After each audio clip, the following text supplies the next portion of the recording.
Full cannon. So we're actually standing on top of a cannon battery. This is where growing palm trees now.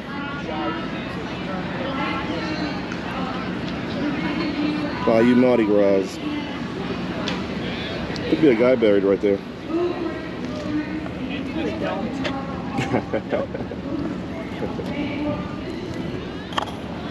Alright, this is the Orange Festival at Fort Jackson.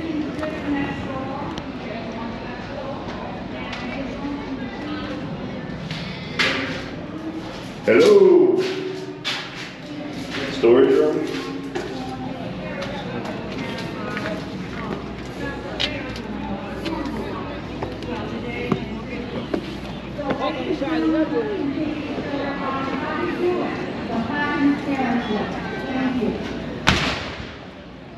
Or cannon.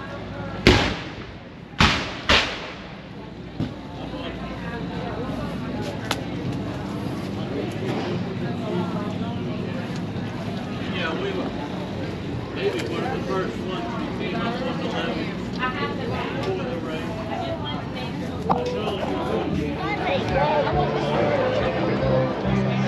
I probably should have.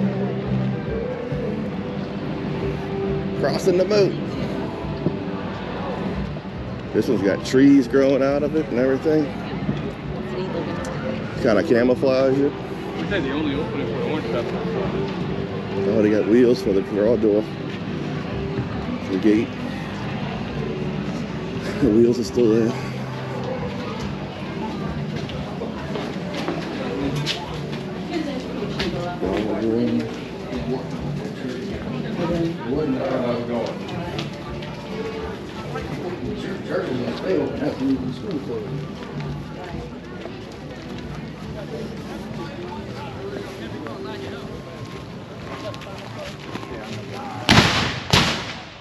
Not want to go up there. At all. You want to go up there? Mm-hmm. Go get a close up? Oh, somebody's walking their trucks in there. I know, I was waving at him and I was saying, y'all come on. Mile and a half. Let's see, oh yeah, there's one over there to get the trucks out. 1, 2, or 3.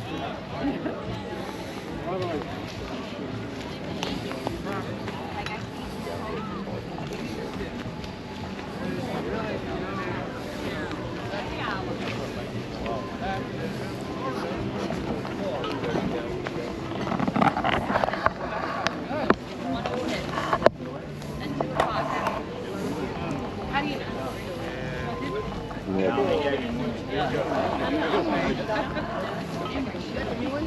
Yeah. That's close to my 155. You shoot it. Yeah. See the cannon tracks? Imagine 26 So you'd have miles.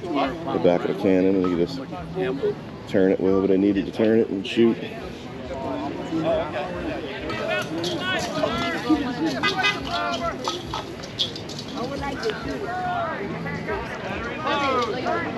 got his musket and whatnot. How big are the bullets?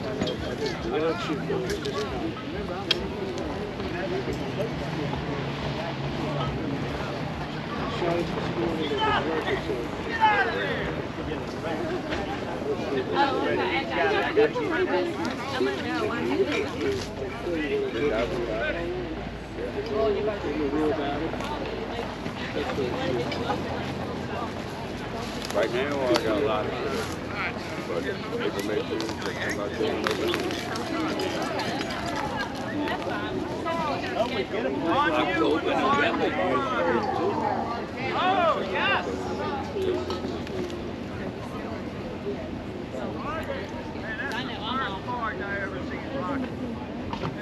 later in November and beginning of December. We still got some coming through. Well, Mark, this is about to sing by itself. Powder comes in this is where a real battle. Bullets at the end of it, too. We've been shooting them all the way up until now. It's so fucking hot. It's like summertime. Our guys Yeah, Evan, the one I had was average 18. 8 The girls for the eye visit, I went out and tasted it. At least right there. Whatever you spend.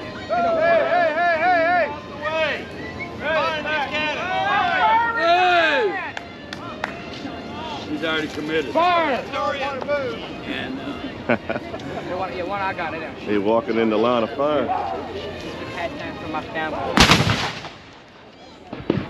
Bro wasn't fake. Bro was not fake. Yeah, the echo. Bro was not fake. Them cannonballs, people have one in there. It could hit that bar. No problem. They shoot up to a mile and a half. You think you could spin a river? What I mean is like at the end, but it's that right now. No, I don't know about that. tell you behind They just keep shooting, huh? went off. That's all because of the low river right there. You want to go walk around? Shut down. They got so much more to see here. I know. I do want to, but let me first see when another tour is, okay? Okay. Like I said, I think it's 2 o'clock. Oh, let's go down this alley.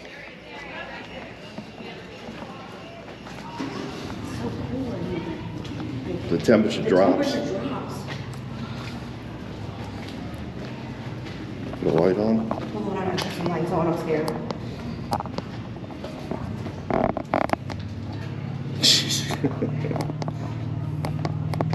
There's no one fall.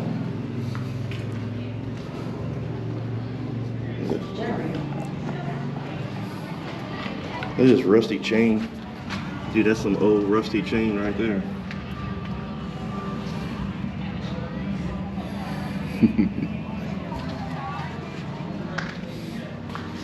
Well, they got cannon tracks. Cannon tracks. That's not original. A little fire pit right here. Little chimney. Goes up.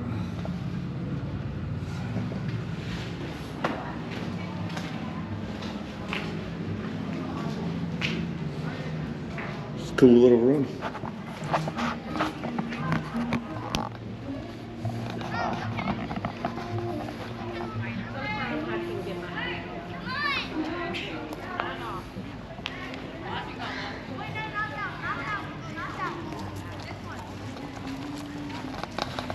Don't you tired of me?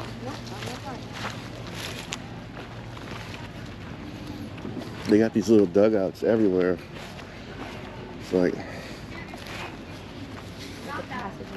mm-hmm.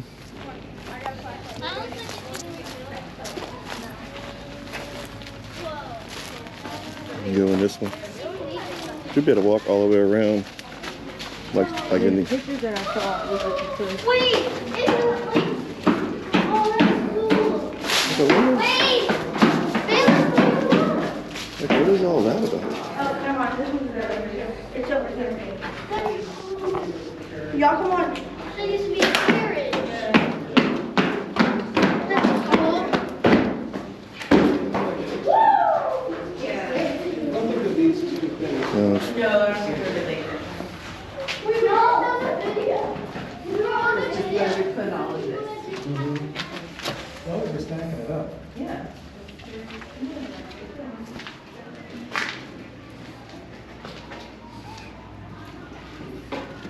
Another little room. What is there? Was it old wheels?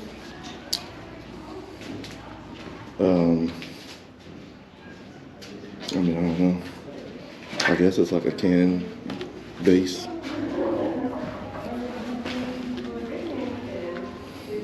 It's kind of hard to tell. This might be blown up. Well, when he does the tour, he'll come this way. Right.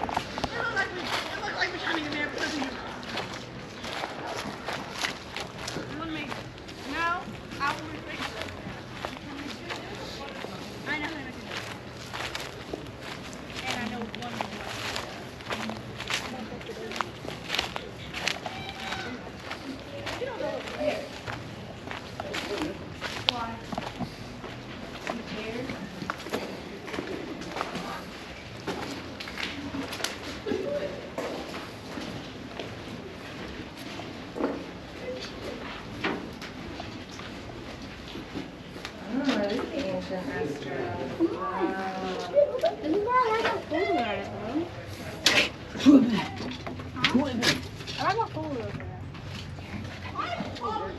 out for the hole. I wouldn't go in there. Huh? Not down in there? Can we go to the other side over our way? I don't know.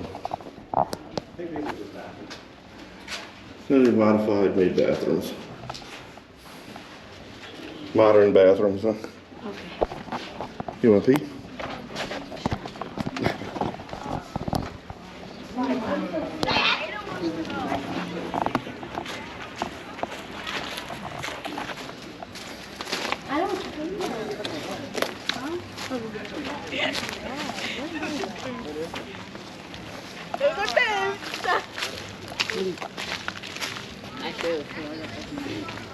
That'd be like a holding cell or something. No. Guard post? I don't know.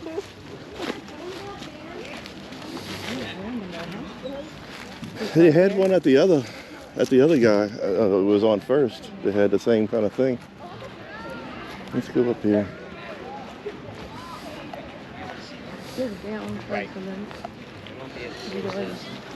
Hmm?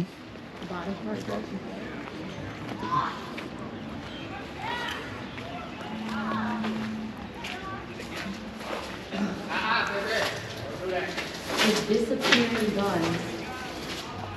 Disappearing guns? Did you read the set of answers? Mm-mm. Some kind of pump. Go that way. I'll follow. Watch out for the ghosts. Like,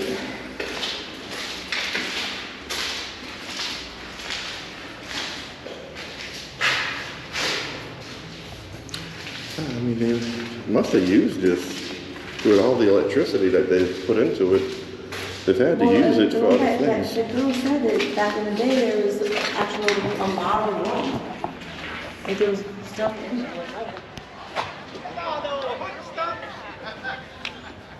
Let's go see what it looks like.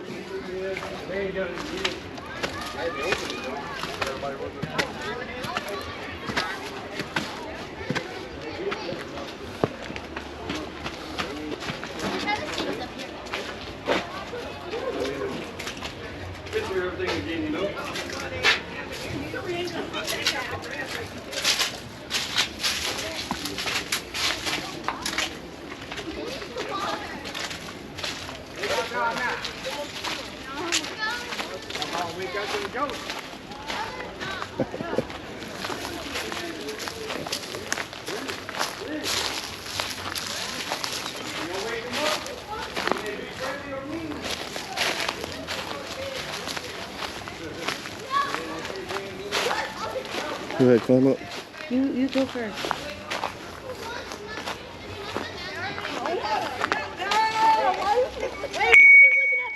What was that? Oh. Excuse me.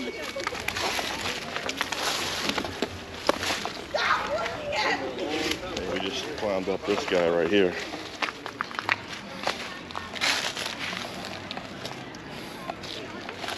There's the chimneys. No, those are chimneys that come. Little chimneys and those little rooms.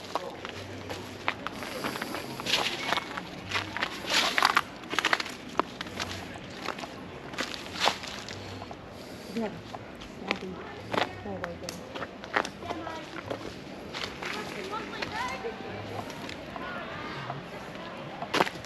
So cold.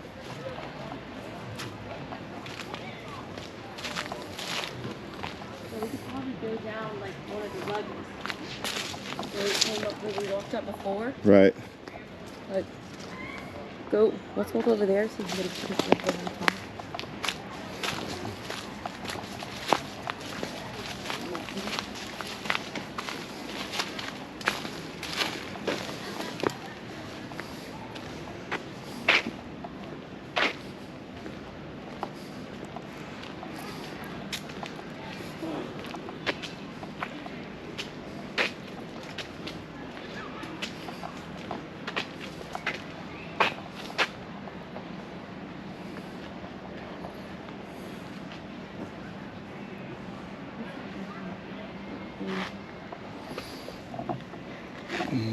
some kind of landmark or something? Some monument. Mm-hmm. It looks like some kind of monument.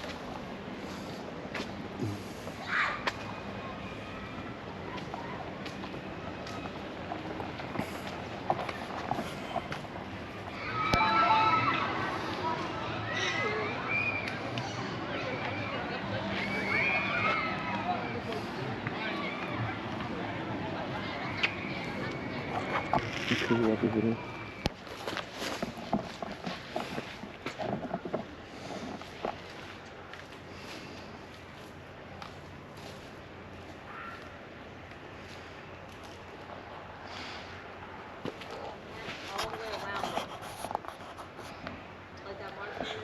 I'm filming the wrong way. Right?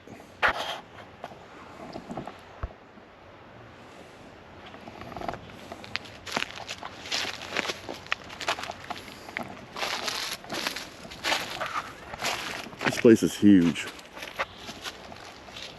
compared to the Fort Pike.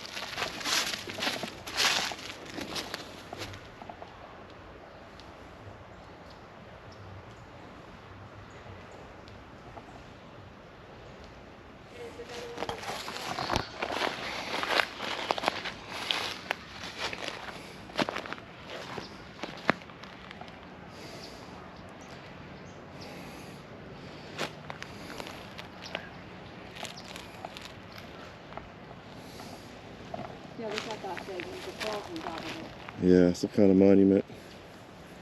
We can go read that.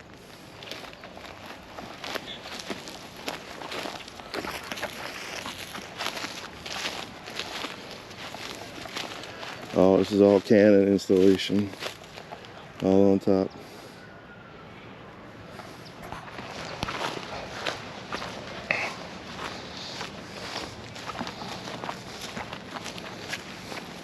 Yeah, this is going to be much easier getting down than coming up some ladders. Right?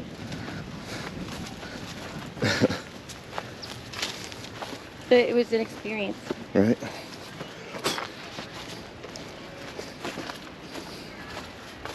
Oh yeah, this is what we want to go in right here.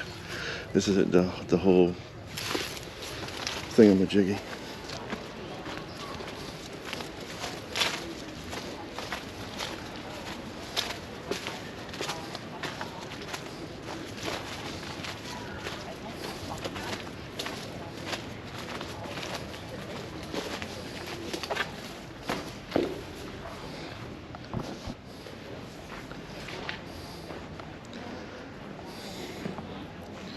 This is just like the Fort Pike.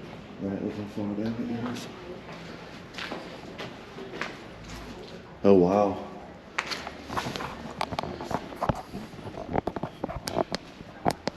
So they must have had power. Some of it they were still doing tours. Like, Right. Just another room with a fireplace.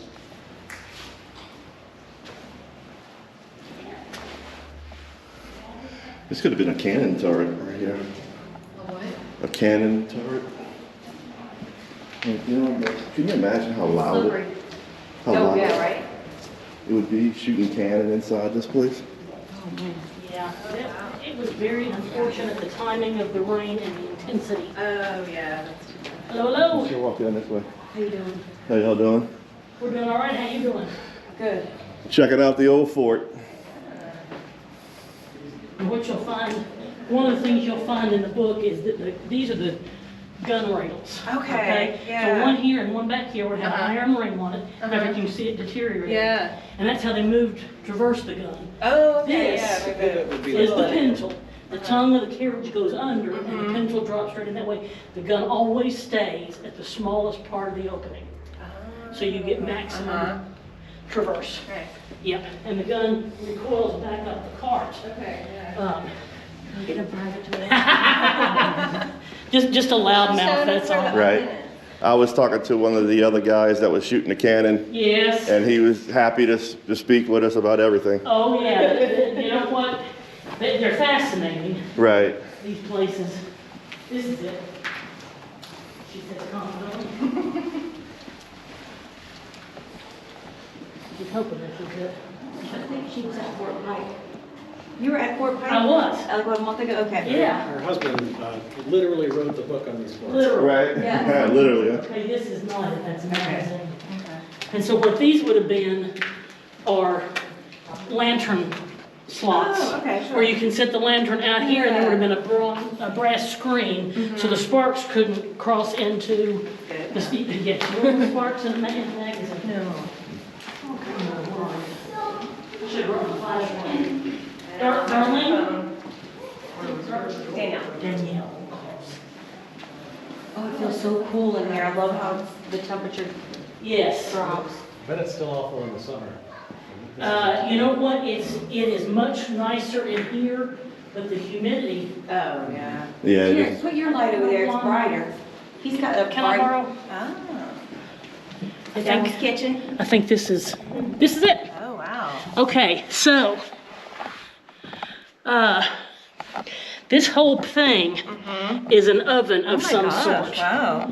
And goes all the way, I see like that. all the way to that wall down there. Top, yeah. And like we said, it's not, we don't think it's a shot furnace. You coming in? Yeah. We don't think it's, do you mind if I keep co-opting your light? It's recording, so Oh, it's sweet. pointed in a good direction. We don't think Plumbing. we don't think it is a shot furnace because the heat would have been so intense when you have iron balls in here, plus the fire. Do you want to come on in? I'll let you hold it. You can hold it higher than I can. Okay, yeah. You said that's where they burned the body. Probably not. They have ghosts in here. Well, you know, I just felt one. most people are convinced, but you can actually look in the oven from the other end if you want to see it. Whoa, what a smell. Well, they got a Coke bottle. Seems like a really awkward place to put an oven. You can't get to it. Right? Yeah, it's hard to get to. Go all the way around the oven to get into the oven. I'm coming back to the light here momentarily. It's a pizza oven. We're not That sure must be it.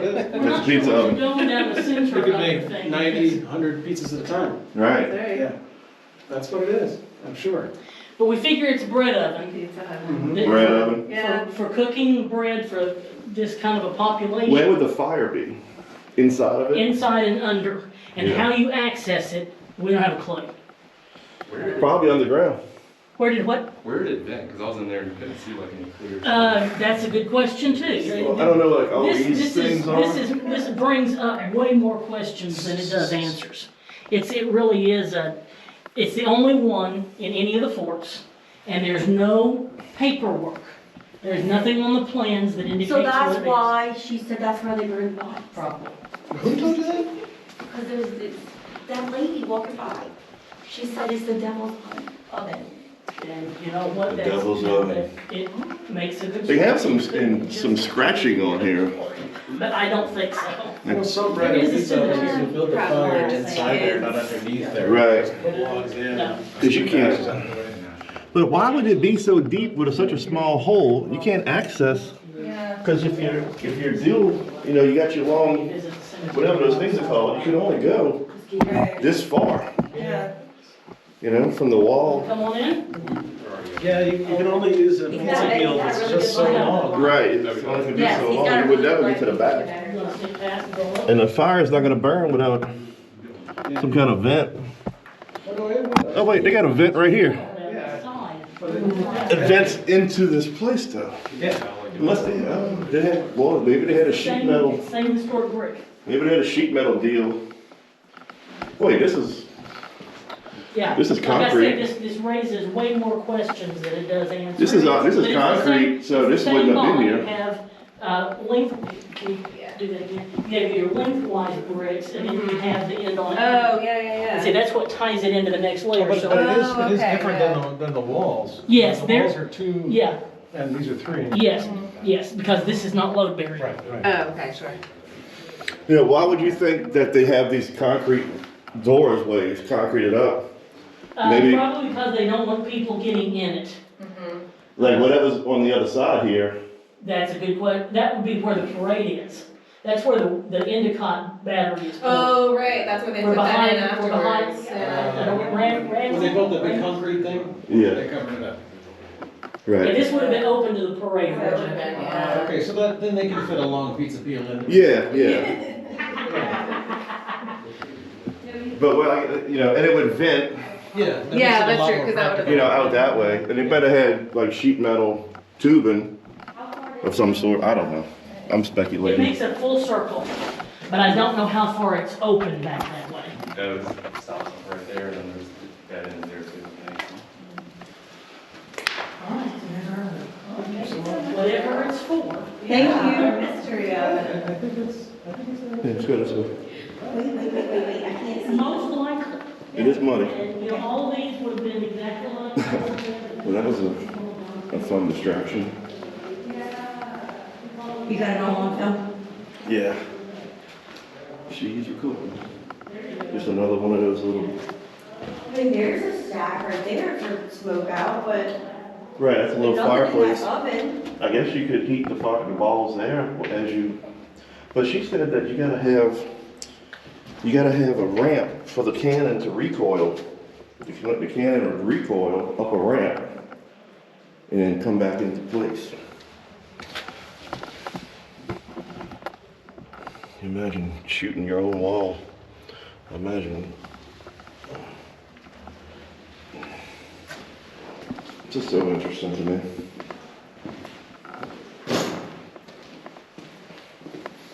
Yeah, it is interesting. I didn't want to go all the way in there. But that guy's he went in and he had some good pictures of like the whole oven. It's just another alleyway right there. You can tell it was an afterthought. All right, You it's wanna go in there? 145. Okay, yeah. Let's, One more time. Totally did not go eat. Terrence, you rode you fast. Well, it's pretty solid in here. So yeah, got a big crack right down the middle. On the side. Look at all this. Does that go out? Maybe. Yeah, that could be a vent of some sort, yeah. So look at this shelf, it's built out of bricks. It's like, nothing's supporting it. Wow.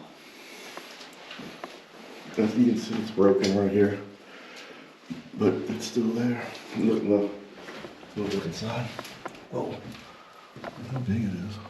Oh, wow, there's a drop off right there. Yeah. Sorry. What's over there? Hmm? The wall in that corner? Nothing. Yeah, this must have been open to the, what you call it, the parade. All right, I'm ready. Now, you know, what are these little things for? Just so much, so many questions.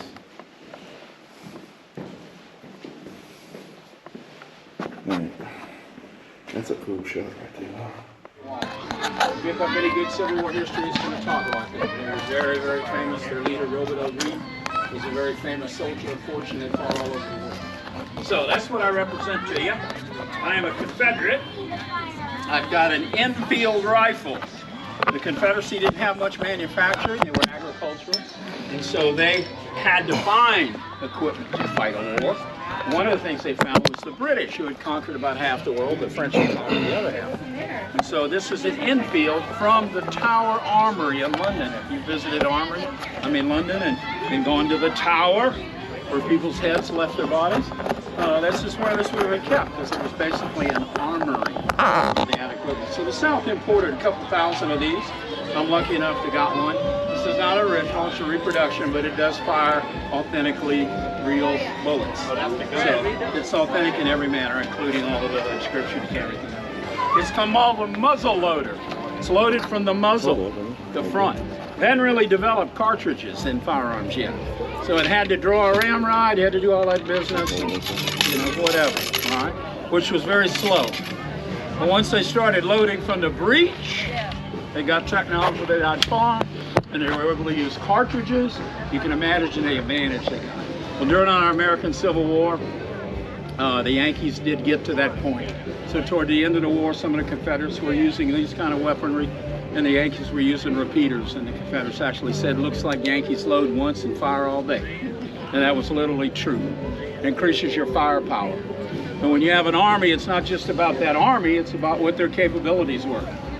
So if you had an advanced technological firearm, you got something going. If you knew how to use it, even better. People ask me, well, how accurate are these weapons? Well, most soldiers in the Civil War on both sides were farmers or business people in the North. They didn't know anything about hunting or firearms, and they would have struggled to have probably hit those people standing on the ramp. So if you've ever watched any movies or a reenactment, you've noticed everybody marches out, makes a fence, and they all fire at once. They're not aiming at anything. They're sending a wall of lead across that battlefield, hoping it hits something. Okay? Same thing with cannons. You fire a cannon, one cannonball, well, okay, maybe you hit one guy. And during the war, they developed exploding shells. Ultimately, there was a fellow named Shrapnel who put a bomb inside a metallic cannonball, blew it up. The little bits would fly and kill more than one man. The shrapnel became very deadly. There was also something called canister. You think of a gallon green bean can filled with little metal balls. You put that inside a cannon instead of a cannonball. What you got is a giant shotgun. And the math on that, you would space 6 cannons in a battery. You would fire that canister with those little metal balls going out, and you would basically eradicate anything a quarter mile in front of you. There was something called the red mist of death, which was where people would see soldiers marching across the field. Canister, or even double canister, meaning twice the amount of the little balls, would blow across the field. There'd be a brief little mist of red, which was the shredded parts of those men that had been standing there moments before. And then the dust would settle and no one would be there. It's documented in letters and books. Red mist of death. It's a horrific thing, but I think it's something to think about in terms of technology. This is the Washington Artillery. They are a very famous New Orleans Confederate group, just like my Weech Tigers. I belong to them as well. We have 4 cannons up there of different sizes. Unbelievably, the loudest one is the littlest one, because that gentleman's actually making his own gunpowder. Actually much more powerful than the normal powder you could buy. So it's very loud, so if you notice an increase. We're firing every hour on the hour, so they'll be done here after another firing truck. They will fire again at 3 o'clock. I'll try to be about there when we get done with this tour. I'm going to take us up and around and circle the fort. I'm going to tell you the history of the battles that this fort had. I'm not going to tell you a whole lot about the architecture of the fort. Billions and billions of bricks, okay? There was a gentleman who actually got the contract across the South Louisiana to build these forts, and he was just upriver from here. Made a fortune on government contracts. I think his name might have been Gilbo, but I'm not sure. But, I think he was married to a girl named Christine, possibly. But anyway, so he made a fortune. Who knows how many bricks are in this fort? I get asked that question. It's in the millions, if not the billions. Okay. Some people argue that perhaps this whole infield is covered with bricks. That's possible. There is drainage built into the fort.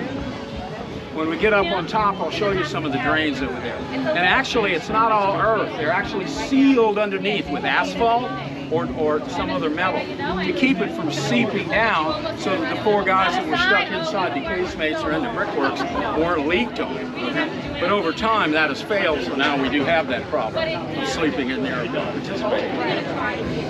Over on Ship Island in Mississippi, Hurricane Katrina took the whole top off of the fort there, Fort Massachusetts. It actually uncovered that layer of seal. Well, there's an argument about this parade ground. One of the things I learned from Mr. Weaver, it's not really a parade ground. That's saying the thing twice. It's the parade. It's where the soldiers would have paraded. To say parade ground is really trying to say it twice. So in the parade here, perhaps it was covered with brick, but they had a really nice drainage system. Well, when this fort was recovered, some bright people decided they would add to that, a modern type. So they came in here and they layered down white clamshell. Problem was, that's like a septic tank. It fills up with dirt, coagulation after a time. So now this place doesn't drain. So if you notice the mud around, that's because the drainage system in our parade doesn't work anymore. All right, the one cannon that remains here is that one. Quite large piece, I tell you, to sit there and really look at it, look down the barrel and see how big it was. And that's not even the biggest cannons they had here. Okay? Again, this is an infield a muzzle loader having to be loaded by a ramrod. It was the highest of technology at the beginning of the war, okay? But it shot what's called a mini ball, which is neither mini nor a ball. It looks sort of like a half of a football. It's conical, and it has some soft rings and a hollow center. What that does is, when the explosion happens with the gunpowder, it fans out that rear of that cartridge, of that lead cartridge, and it causes it to engage with the rifling in the barrel, spins it like a football, makes it far more accurate, precise. So this Enfield 1857 weighs 9 pounds. Whoa! I thought you were ready. Okay. Yeah, imagine marching 20 or 30 miles a day with that.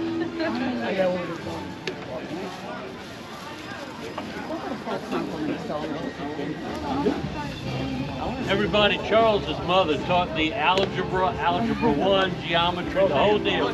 Fort Sulphur High School, she was fabulous. I went to USL, algebra 101, I knew all that stuff. She was a great teacher. I'll let y'all fire. We'll get up on top. We'll have a practice fire, and I'll show you. Oh, you have a bullet? Any questions so far? I'm sorry? I have one of those. Oak door. The idea there was, if men come up with axes to chop their way through, the grain of the timber ran one direction, and after they got through that, the other grain below it ran the other direction. And if you were watching what you're doing, you hit one of those big iron studs, you broke the head off your axe, now you can't get in. So it's a way of delaying attack. I'm sorry? What patrol complement soldiers stationed here? Okay, Civil War era, we're talking about a company, 100 men. Now that's a training camp. 10 companies become a regiment, that's 1,000 men. Again, that's training camp. About 4 or 5 regiments would become a brigade. Ultimately, 2 or 3 brigades would become a division. 2 or 3 divisions would become a corps. 2 or 3 corps would become an army. Both sides use these characteristics. Here at Fort Jackson, maybe a regiment, maybe 2 regiments. Right, I lost that information. A regiment would be 1,000. 1,000 men stationed? Yes, or 10 companies. Now, after a few months of being in the Army, you'd probably have about half of that from training camp. So if a regiment left training camp with 1,000, maybe 500 or 600 later, by the time they went through a couple of battles, you're talking 200 or 300. Both armies shrinking up. Okay. Various things happened here. I'll mention them in sequence without going in detail. We might tell you a little bit more later. The big one here is the Battle of New Orleans, or when Union Admiral Farragut came up the river, blasted his way through these forts, which were considered impenetrable, and made his way to New Orleans, and New Orleans had to surrender without firing a shot. So that's the big battle, the famous battle. They made Farragut famous, okay? But there were several other things happen here. During the war between 1812, as everybody knows, in the New Orleans area, there was Chalmette Battlefield. And there was a big battle out there at Chalmette on January 9th, 1850. But there were 7 or 8 other battles fought over several months in that campaign. And the very last one was here at these forts. They were Fort Jackson at that time. Basically, the one across the river was more important, Fort St. Leon at that time. But the British Navy attempted to come up the river like Farragut was going to do 40 or 50 years later.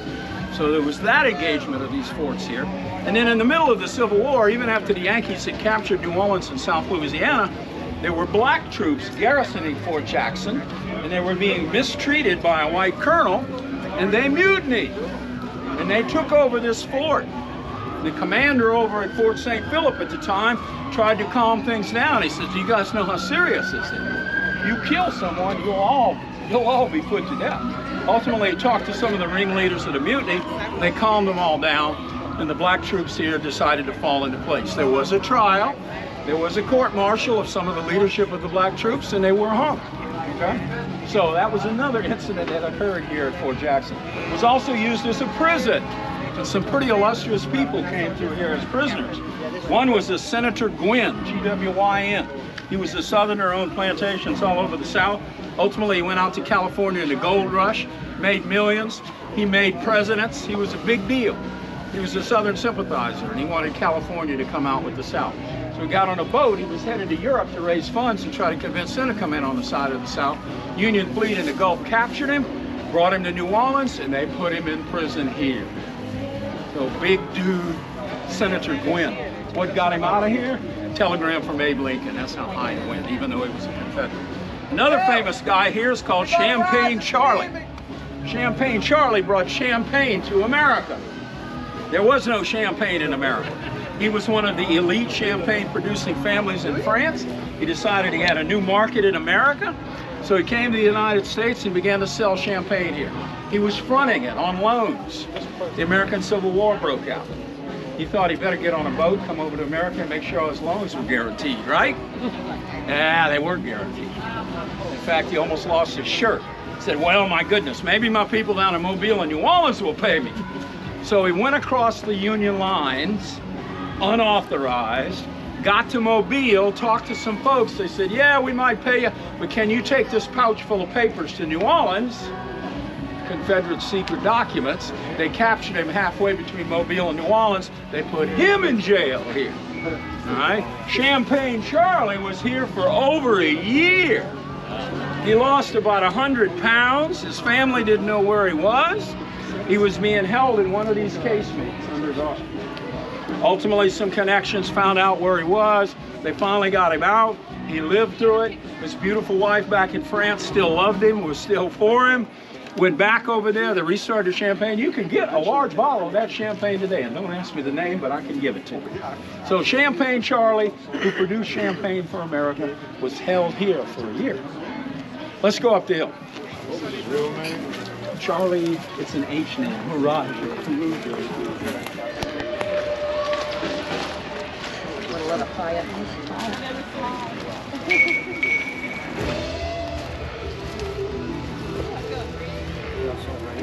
Yeah. I know, that's why.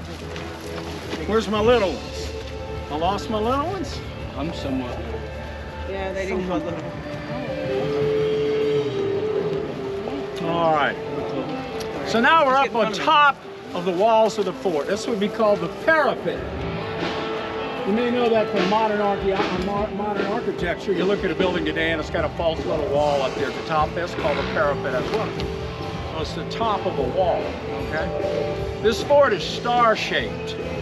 Look at this gentleman's t-shirt here. Turn around facing them so they can see that. Now that's a 6-sided star. This fort is only a 5-sided star, pentagon. The point of that, didn't mean to say that. The point of that is, when you've got a protrusion out into the enemy, you can fire on them from 3 sides. You can fire down along the side of the fort, you can fire frontally, you can fire left or right. So that's the design. The French were way ahead of everybody on forts. America was playing catch up. 1800s, after the British invaded America, basically burned the White House. We wrote our national anthem, right? Star Spangled, by Baltimore. We woke up to the reality that we needed forts. So we started building forts from Maine, all the way down to Florida, around Florida, across the Gulf Coast, and even some out in California. Okay? There are about 3 different stages of them, most of them based on French design, and this star idea comes from there. This right here takes you out to the top of one of the points of the star.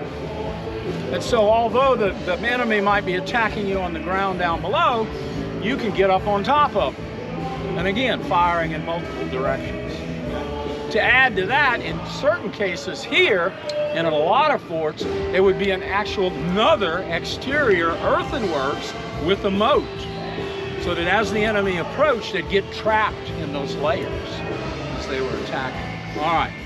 When the British came in 1815, they still had sailboats, still had to tack.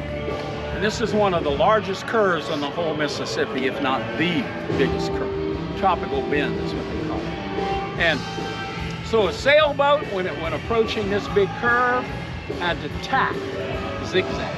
You catch the wind pushing you in one direction, and you catch the wind pushing you in another. Slows you down, current slowing you down. In the meantime, inside here, they knew those are wooden ships. So there's a giant furnace over there. Turn around and look. You'll see the hood of a white truck sticking out behind the mound. To the right of that is a furnace called a hot shot furnace. They would take solid metal balls and heat them to glowing red hot, take them very carefully up and load them in a cannon, fire them into those wooden ships, and even though the hole itself might not do much damage, it would set the wood on fire. So with the slow-moving sailboats, the wooden hulls, and hot shot furnaces, these forts were capable of defending something. By the time of the 1860s, our war between the states, we had engines pushing boats, steam engines, moving fast. We weren't using sails. They weren't tacking anymore. They literally weren't slowing down. And they had steel hulls, so you're not going to bounce cannonballs. So when Farragut got here, he knew that. But still, the Union Navy at the time spent a week trying to bombard this fort into submission. They sat about 2 miles downriver. Remember, this bend starts way over here, goes way over there, and keeps gunning, and where they fought, where the Yankees fired from, is way over here, 2 miles down. They even put branches up on the barges where the cannons were so that they looked like woods downriver. And they spent a week, 24/7, bombarding this fort. 90 Union sailors lost their lives because they bled from their ears, the concussion, went crazy and jumped in the river and drowned. The Confederates lost 1 man. So after 1 week of this horse sense, Farragut said, as later in Mobile Bay, he's going to supposedly have said, damn the torpedoes full speed ahead. Here he basically said, crank the engines, boys, we're going to New Orleans. And they come right by the fort. Now it's said that the attack from the Confederate Navy, from the fort across the river, from the fort here, from the Union Navy. Union had over 20 ships, some with 200 guns on them. It was a fireworks show to end all fireworks shows. The final analysis was most of the Confederate Navy was sunk. The forts were not damaged very much, but they'd never mounted to much. And the Union Navy sailed right on by. The only other incident that occurred, there was a battery, a Confederate battery on the battlefield at Chalmette, left over from 1815. They did fire on the Union fleet, but it was inconsequential. The Union Navy pulled up in front of the French quarter, demanded surrender. So that is the battle on the river at Fort Jackson. All right. There would have been infantry here as well as artillery. Okay, question about the artillery as we came up. The Washington Artillery, better known as Battalion Washington Artillery, was raised in the 1830s in New Orleans. It was an affluent men's club. They loved to get out and target practice, but they had cannons. And when the Alamo incident occurred for Texas independence, they were going to go fight and help the Texans. They never made it. But they continued with their club. By the time of our war, the 1860s, we're going to fight there. So they raised 5 companies. Remember a while ago, who was I telling? Companies 100 men. Okay, in the artillery, it's a little different because a company of artillery is what it takes to fire 2 cannons. So it wouldn't have been up to 100 men. It might have been close to it, but it would have been more like 60 or 70 men. So Washington Artillery raised 5 companies. 4 of them got on a train and went to Virginia and fought with Robert E. Lee through the whole war. Pick up any good Civil War history and they will tell you Battalion Washington Artillery was Robert E. Lee and the Confederates' finest artillery during the war. They fought from beginning to end. What happened to that 5th company? Well, Vicksburg was starting to be an issue on the Mississippi River, especially after New Orleans fell. The 5th company was a little slower getting their horses and equipment together, so they got detoured to Vicksburg. And they fought in what we consider the Western Theater. That's almost everything else in the war besides Virginia. So the 5th company is actually our group. We portray Washington Artillery, Battalion Washington Artillery, 5th Company. And the distinguishing matter of them, they had a very unusual uniform. They wore officers' headgear. They considered to be very finely dressed to the end of the war, even though everybody else got tattered, because they had connections in Mobile and Cuba that they continued to reinforce from. So that is our group, the Washington Artillery. We are united with what today is the 1411 Louisiana National Guard Field Artillery.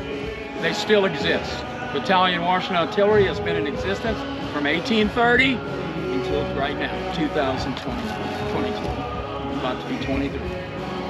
So we are their historic adjutant. We fly their colors, we participate in their drills, we do everything with them. When they lose a soldier, we fire our cannons at Metairie Cemetery because the big modern howitzers won't fit there. So that's who you're hearing firing these guns. Any questions to this point? Where's my little one? And the enemy, we got Farragut flying by, okay, that's done. As I said before, then there were black troops here garrisoning, because one of the things they did for the Union was black troops were used to garrison and they could use the white troops on the front lines. So that made outnumbering the Confederates as the war went on, and then the weaponry changed as well. So there would have been mounted guns. You'll see a few emplacements, there's one right there. But most of the guns here are facing the river, because that's the primary objective here, to prevent something from coming around this bend.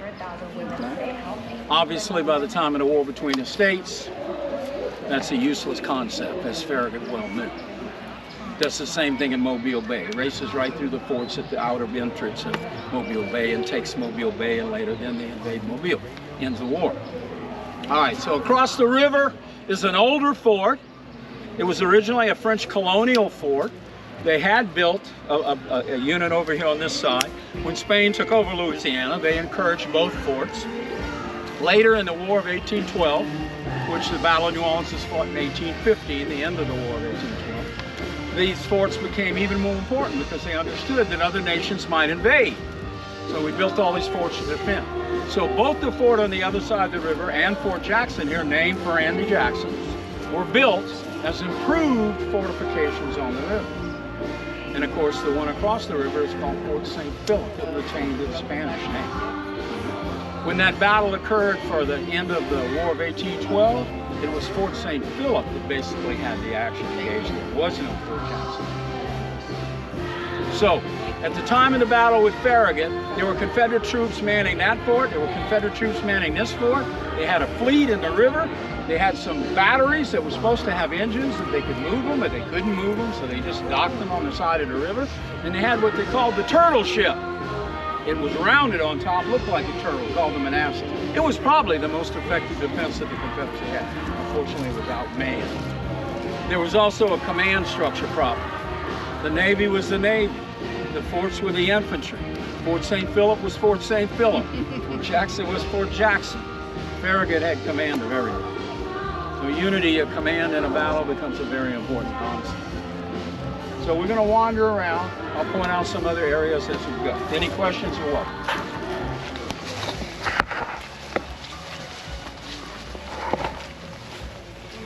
This would have been another one of the points of the star. But in this occasion, it's been destroyed by the Endicott renovations. This is an electrical generator. They took this whole point of the star to create electricity for the army that was here from 1870 to 1900. Okay? So you can go inside. All the generation has been lost. There's a couple big concrete blocks there that would have been mounted on it. And from down below, you can see this tunnel running into it. And what's on top there, that's just simply ventilators for the heat of the generation capabilities inside here. Okay? Again, you can see that outer wall running. Rod still with me? No. He wanted me to mention the cemetery, and I just realized now that may be what he's filming back there. Oh, there is a small cemetery that's in between these two walls back there about where he was. It's highly controversial. We don't know if it was actually when the soldiers were here they were buried there. We don't know if the rest of the time it was bigger. I can remember in my lifetime 2 small graves inside of Twin Lake Fence. All that is gone. So whether it was a bigger graveyard, why it was buried there, we don't know. We don't know a whole lot about it. Is there a way to go to it? I'm sorry? Yeah, you just go through that tunnel down there where we were standing when it was happening. And you get outside there.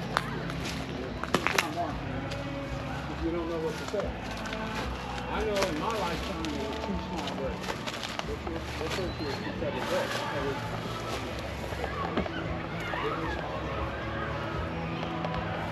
You have to really go archaeological. And it should be done.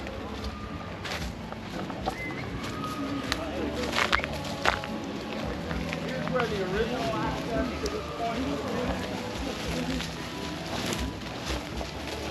You can almost imagine a bunch of soldiers. So I know what I've left out. Okay, so we talked about the Citadel building in the center as being officers' quarters and a latrine. But what about the other couple thousand soldiers that were here? Well, imagine this whole area, parking, festival, fort, lake, an area that size that's now gone in the river. That were machine shops, docks, there would have been barracks for the soldiers, wards,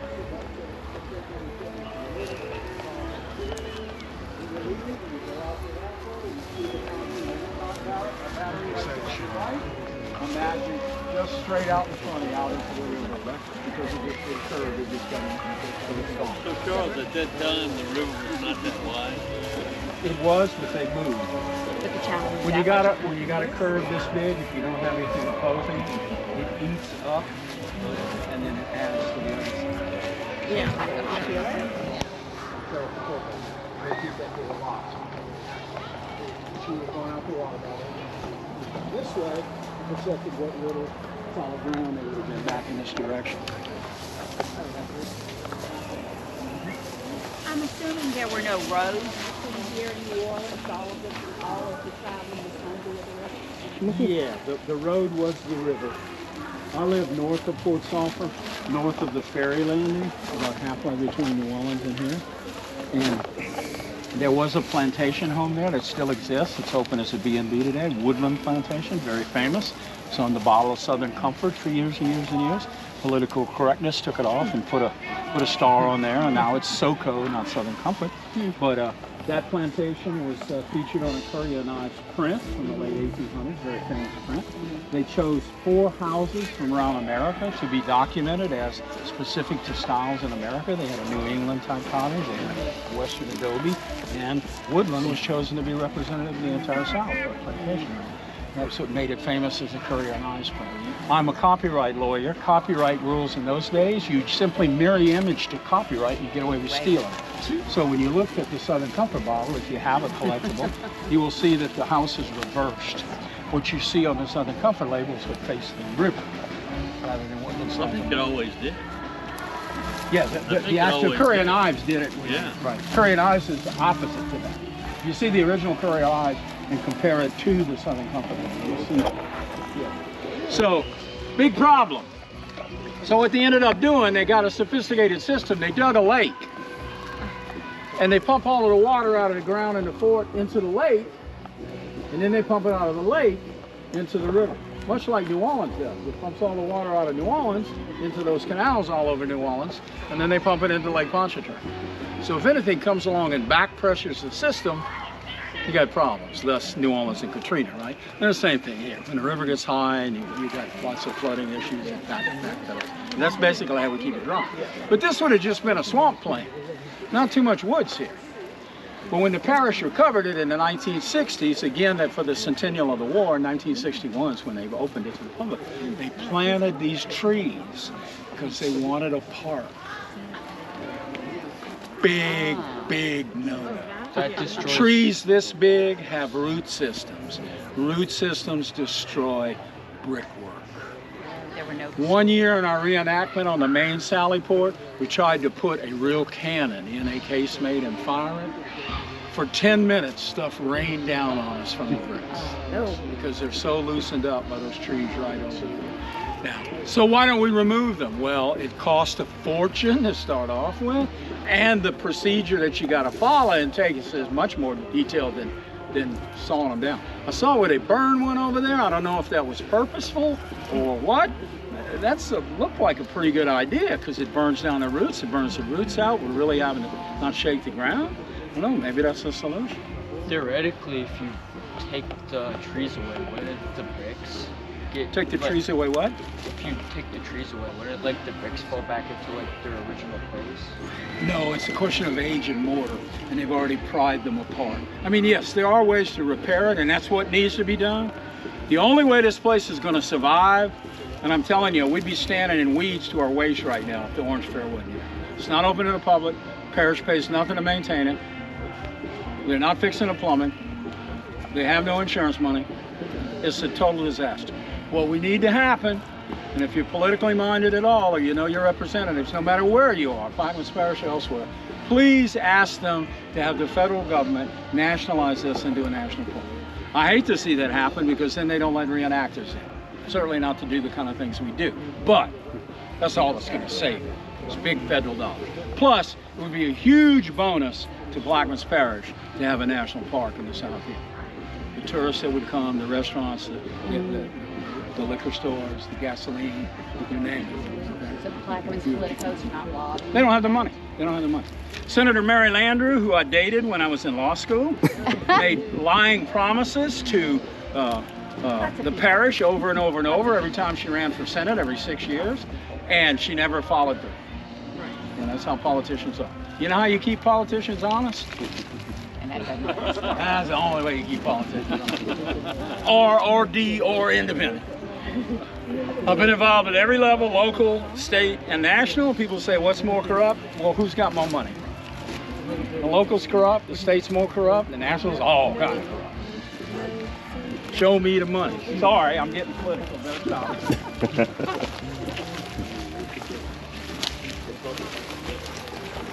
So about 10 to 15 years after the war, bigger guns, humongous guns. 2 or 3 of us couldn't get our arms around. But the most historic spot here, I repeat, the most historic spot here, I don't want you to go home without knowing it, is where that plaque is, on that marker. Because in 1687, the cross? Robert Cavalier de La Salle came down here from Canada. He got this far, and he said, I claim it all for Louis the Sun King, Louis the 14th. But they would have had Civil War guns mounted in a manner just not quite as big. Yeah, let's get up to the cannon for y'all. Be careful up here. What's your YouTube channel? It's Anthony's Automotive Adventures. I think I've seen a couple of your videos already. Oh yeah? That sounds very familiar. Subscribe. Like and subscribe. Like and subscribe. I need help. Where are you from? New Orleans. Well, better. Whoa! It's the final safety signal. These are fired like a lanyard, like a lawnmower pull. It's like a similar pull.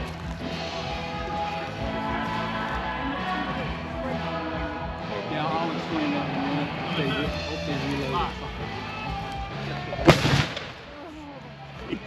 That's that little... You never get used to that.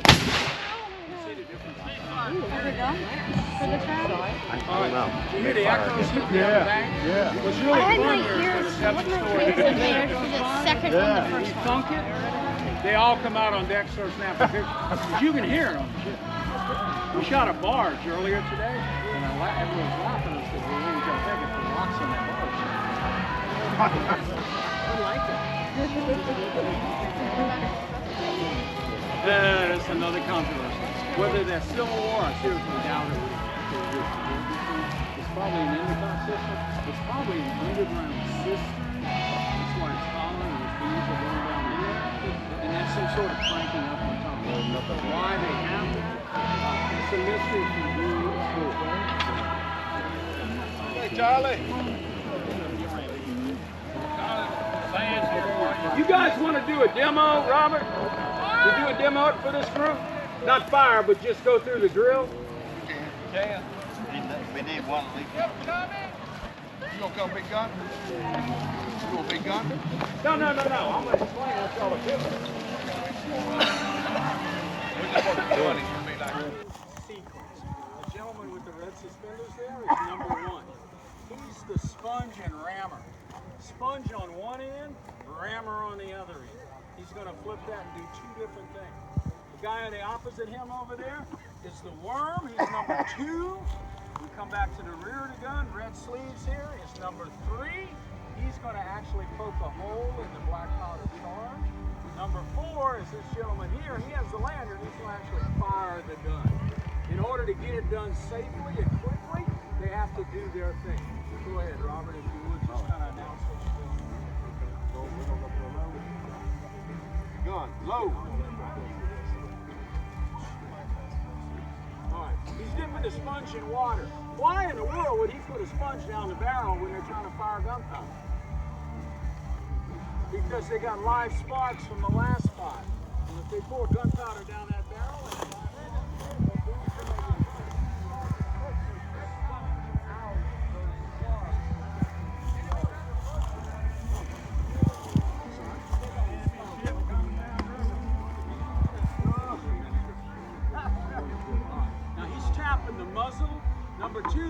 armed. He had a thing with a claw on the end. He cleaned any debris out.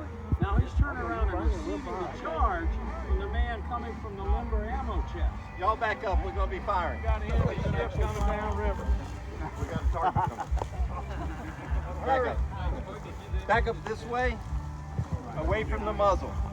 Sir, this way. So this gentleman brought the charge up from the ammo box back here. The reason being, that's full of ammo, that's a bomb. If a spark or a bullet or something hits that ammo chest, it's going to go boom. So when you're transporting up to the front of the cannon, you only want one. There's a lot of foreigners that go on these ships, and I don't know what the heck's going on over here. We're being bombed. Knock all the windows out. Yeah. The gentleman with the red sleeves, these guys' left arm up on top of the cannon, he's preventing air from blowing through that tube while there's live powder in it. It's just like in a fireplace or a blacksmith where you've got a bellows, where you push air through a hot coals, it gets hotter. Yeah, that's what he's doing, preventing that from happening by having his thumb over the vent. Now he stepped back. Ford's going to put one of these little doodads in the hole, just like the cap to the rifle. Really, technical term. A big rifle. You're going to cap it in the back. You're going to pour the charge from the front, from the muzzle, and then you're going to cause that spark to go off with the cap, light the powder in the gun, and your command. Okay. Where you pointed at? Midship. You see the spike coming out of the trail of the gun? That's how they move it left and right. And if you look right under the rear of the gun, you'll see a giant screw. That's how they lift it up and down. So that's how you aim. Now, listen. Hit. Okay, what did they hit it with?